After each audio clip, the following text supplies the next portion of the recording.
Salam damai sejahtera di dalam Tuhan kita Yesus Kristus. Shalom, selamat pagi dan semangat pagi.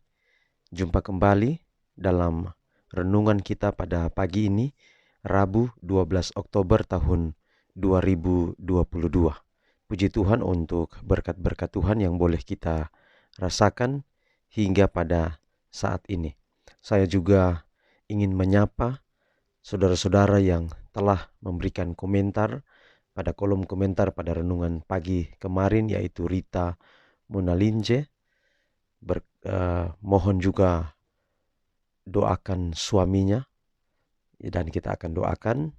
Kemudian Ibu Since Heipon, doakan kakak saya Esra Kadiwaru dan juga adik saya Rosita Kadiwaru. Kemudian Sophie Velce Wokas, yaitu bersyukur untuk pelayanan pagi ini.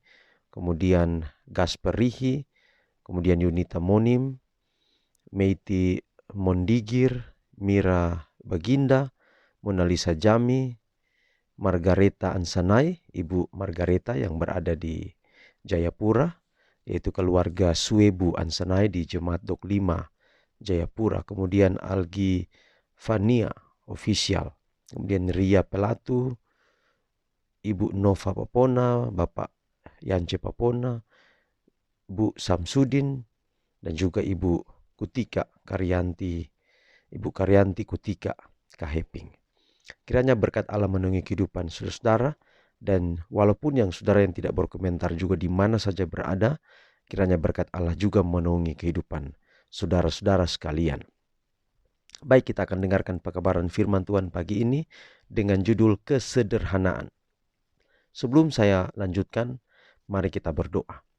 Bapa di surga, terima kasih atas kebaikan-Mu dalam hidup kami hingga pada saat ini. Hamba-Mu bersyukur bersama dengan semua pendengar renungan pagi di mana saja berada atas berkat Allah melalui firman Tuhan. Biarlah yang kami akan dengarkan pagi ini akan membawa kami lebih setia kepada Tuhan. Inilah doa kami, terpujilah nama Tuhan, dalam nama Yesus kami telah berdoa. Amin. Sekali lagi renungan pagi kita dengan judul kesederhanaan, dan ayat Alkitab Matius 10 ayat 42. Dan barang siapa memberi air sejuk secangkir saja pun kepada salah seorang yang kecil ini, karena ia muridku, aku berkata kepadamu, sesungguhnya ia tidak akan kehilangan upahnya daripadanya. Pekerjaan harus dijalankan dalam kesederhanaan kebenaran. Lanjutkan pekerjaanmu dengan kerendahan hati. Jangan pernah melampaui kesederhanaan Injil Kristus. Bukan untuk roh pertunjukan yang sombong, tetapi untuk meninggikan Kristus, penebus yang mengampuni dosa. Akankah engkau menemukan kesuksesan dalam memenangkan jiwa? Saat engkau bekerja untuk Tuhan dalam kesederhanaan dan kerendahan hati, Dia akan menyatakan dirinya kepadamu. Oleh karena mereka tidak berhubungan secara langsung dengan pekerjaan keagamaan, banyak orang merasa bahwa kehidupan mereka tidak ada artinya, sehingga mereka tidak berbuat apa-apa untuk mencapai kerajaan Allah.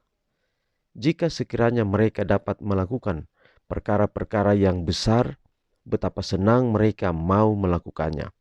Akan tetapi, oleh sebab mereka hanya dapat melayani dalam hal-hal yang kecil, mereka mengira bahwa mereka dianggap tidak melakukan apa-apa. Dalam hal ini, mereka salah. Seseorang dapat giat dalam pekerjaan Allah, sementara berpaut pada kesibukan pekerjaan sehari-hari, sementara memotong kayu, membersihkan pekarangan, atau ikut melukuh.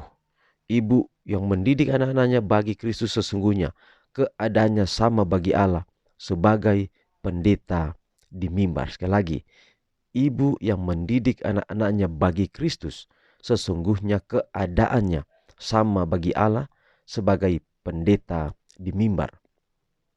Banyak orang merindukan talenta khusus yang olehnya dapat melakukan pekerjaan yang mengherankan, sedangkan kewajiban yang ada di tangan perbuatan yang membuat hidup itu harum, hilang dari pemandangan orang-orang ini. Biarlah orang-orang memegang kewajiban-kewajiban yang langsung terbentang di jalan mereka.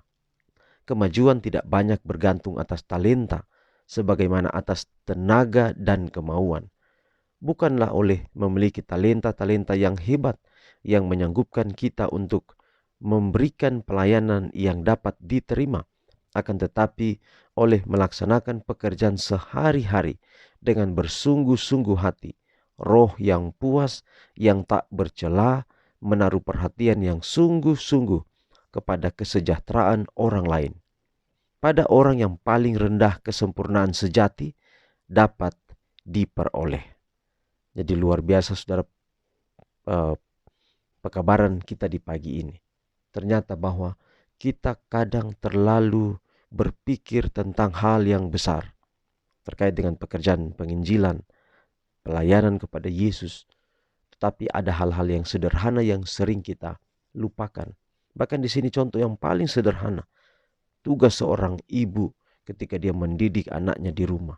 Dia telah bekerja, melakukan yang terbaik untuk Tuhan. Bahkan ada hal-hal yang kecil yang kita selalu singgung-singgung dalam renungan. Mungkin kita tidak berkhotbah di sekitar tempat di mana kita berada, tetapi tabiat kita adalah khotbah. Kalau saudara pagi hari ketika bangun menyapa orang di kiri dan kanan muka belakang rumah saudara, maka saudara sementara berkhotbah, saudara sementara mengabarkan tentang Yesus kepada hati yang mungkin pagi itu gundah gulana untuk menerima hari yang baru. Tapi dengan senyum saudara, dia merasa diberkati dan hari itu dia menjadi sukacita oleh karena dia boleh berhasil sepanjang hari itu. Apapun yang kita lakukan, terkecil sekalipun di tangan kita, mari hari ini kita buat yang terbaik untuk Tuhan, karena itu adalah pekerjaan yang sederhana, yang sangat sederhana sekalipun itu dinilai besar oleh Tuhan yang memiliki pekerjaan ini. Kiranya pekabaran pagi ini menggugah kita dan menguatkan kita sambil tetap setia bekerja bagi Dia hingga Maranatha. Mari kita akhiri dalam doa, kita berdoa. Bapa di surga, terima kasih atas semua kebaikan-Mu dalam hidup kami, khususnya firman Tuhan yang begitu indah di pagi ini. Kiranya dapat menguatkan kami, menuntun kami untuk tetap setia kepadamu, mengerjakan hal-hal yang sederhana sekalipun dalam hidup kami. Pelihara kami sepanjang hari ini dalam setiap tugas dan tanggung jawab kami. Khusus bagi seorang anak muda, Keilun Lumombo, yang mengalami kecelakaan kemarin, mari Engkau kiranya akan memberkati. Dan semua komentar, permohonan-permohonan di kolom komentar yang tadi hamba-Mu telah bacakan, kiranya Allah memberkati masing-masing orang, masing-masing umat-Mu di mana saja berada. Hamba serahkan semuanya dalam tangan Tuhan. Inilah doa kami. Terima kasih Bapa untuk kesanggupan mengerti firman-Mu yang Kau karuniakan kepada kami pagi ini. Dalam nama Yesus kami telah berdoa. Amin. Demikian pekabaran pagi ini. Tuhan berkati kita semua, sampai jumpa besok. Shalom.